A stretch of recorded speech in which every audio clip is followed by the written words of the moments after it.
The observation deck of the Krillian warship Talon's Edge hummed with tension as Dr. Mara adjusted her medical scanner, its pale blue light casting shadows across her weathered face.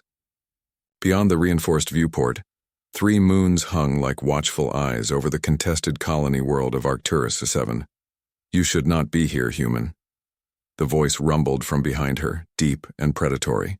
Commander Vrash, leader of the elite guard, stood in the doorway with arms crossed over his scaled chest. His species, the Krillians, had dominated this sector for millennia. Apex predators who viewed most other species as either prey or obstacles. Dr. Mara didn't turn from her equipment. "Your medics gave up on those cubs. I didn't. 3 days ago, a skirmish near the colony's agricultural dome had gone catastrophically wrong. A human settlement defense had deployed an experimental bioweapon. Desperate, foolish, and now deeply regretted. The toxin had been designed to incapacitate, not kill. But Krillian physiology proved dangerously incompatible. 12 warriors survived with minor injuries. 4 cubs, caught in the crossfire while shadowing their mentors, had not been so fortunate. The Krillian medical team had tried everything in their considerable arsenal. Nothing worked. The cubs' dual respiratory systems were shutting down. Their regenerative abilities, normally capable of healing grievous wounds in hours, rendered useless by the cascading molecular breakdown. By Krillian law and logic, the cubs were already dead. Resources would not be wasted on the impossible, but Dr. Mara had seen impossible before. She had arrived at the warship 18 hours after the incident, negotiating passage through 3 military blockades with nothing but her credentials and a stubborn refusal to accept no for an answer. The Krillian High Command had permitted her access more out of curiosity than hope. What could a human physician possibly accomplish? The smallest one stopped breathing twice. Commander Vrash continued, his tone caught between accusation and something that might have been wonder. "You brought him back both times." "Thoracic compression adapted for dual lung physiology," Mara replied, fingers dancing across her display. "Combined with a synthetic oxygen carrier I developed for multi-species trauma response. It's not miraculous, it's biochemistry." She finally turned to face the towering warrior. Even among his kind, Vrash was formidable. Scales like burnished steel, eyes that could track movement in near-total darkness, claws that could shred combat armor. Yet he stood in her makeshift medical bay with something approaching reverence. "Threx asked for you," Vrash said quietly. "He woke an hour ago." First words when "Where's the healer?"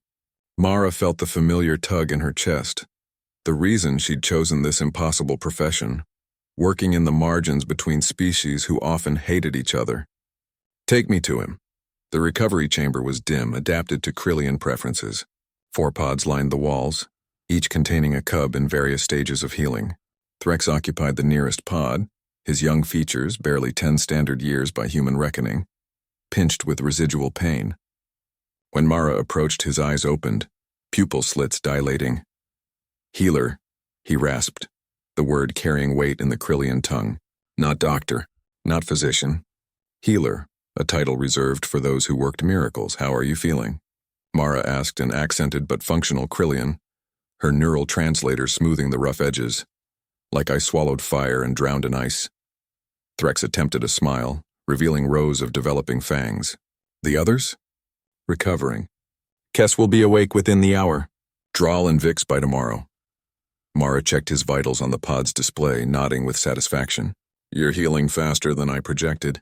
That's the regenerative factor kicking back in." Threx's clawed hand shot out, gripping her wrist with surprising gentleness. "They said we were dead. All the warriors, all the medics, they said nothing could be done. They were working within Krillian medical paradigms," Mara explained, settling onto a stool beside the pod. "Sometimes you need an outside perspective. Human medicine evolved dealing with our own fragility. We learned to be creative because we had to be. You saved us because we're weak?" There was no insult in Threx's tone, only genuine curiosity. "I saved you because every life has value, and because I've spent 20 years learning how different species biology actually works, not just what the textbooks say."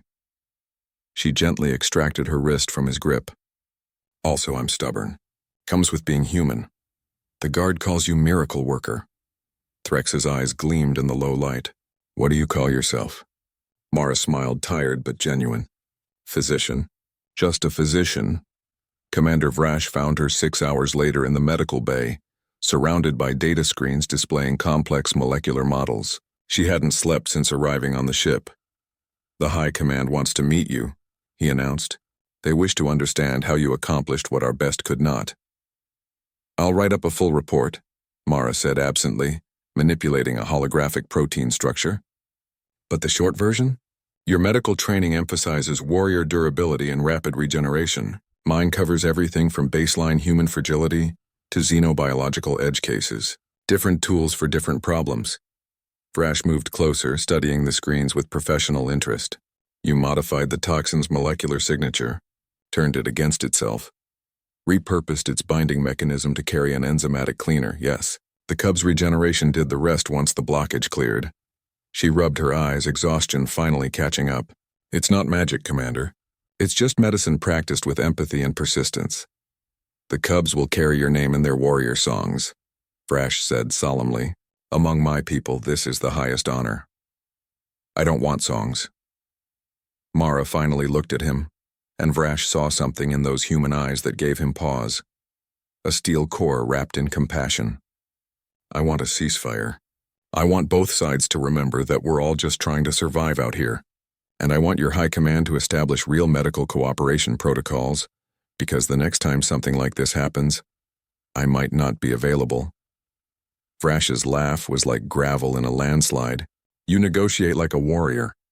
I negotiate like a physician who's tired of patching up casualties from stupid conflicts." She stood, gathering her equipment. "Now, if you'll excuse me, I have 4 cubs to check on and a report to file. After that, maybe I'll sleep." As she walked past him toward the recovery chamber, Vrash called out, "Dr. Mara?" She paused. "Thank you," from a father who thought his nephew was lost. Mara's expression softened. "Threx is your nephew?" "My brother's only cub. When you brought him back," Vrash's voice caught, "you gave our family hope when we had accepted despair." "Then I hope it's a hope that spreads, Commander." Mara resumed walking.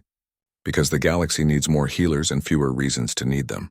Behind her, Commander Vrash watched the human physician disappear into the recovery chamber, where 4 young voices immediately called out, "Healer." And perhaps he thought that title fit better than she knew, because anyone could mend bodies. It took something special to mend the rifts between species. It took a miracle worker. Even if she insisted on calling herself just a physician,